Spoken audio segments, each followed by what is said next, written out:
The Committee to Protect Journalists says at least 64 journalists and media workers, mostly Palestinians, have been killed since the 7th of October. Some estimates say that number is much higher. Our reporter Yasmin Khatun Dewan has more from the newsroom. An ever-growing list of names behind me. An unprecedented number of journalists have been killed in the Israel-Gaza war. The Committee to Protect Journalists says it has led to the deadliest month for journalists since the CPJ began gathering data in 1992. Journalists as civilians need to be protected, and this is not happening in any sense in this conflict.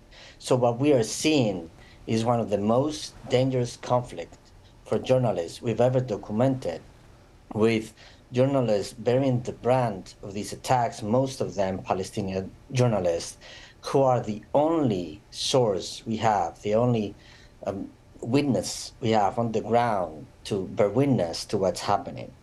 This is Samir Abu Daqa, a camera operator for the Doha-based news network Al Jazeera.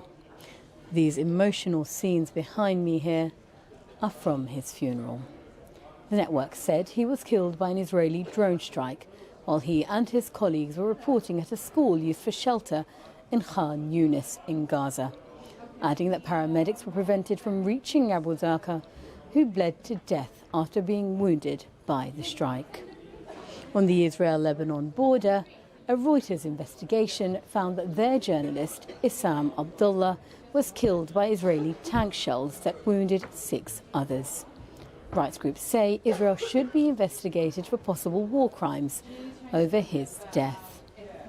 The IDF has said it takes all operationally feasible measures to protect both civilians and journalists, and has never and will never deliberately target journalists.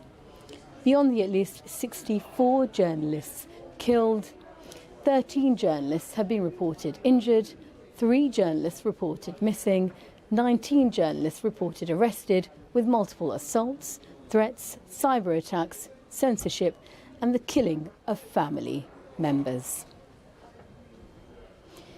The Committee to Protect Journalists have called the situation unattainable, saying the toll of such attacks on journalists has not been fully grasped by world leaders in a war which is proving to be one of the most dangerous for journalists in recent times.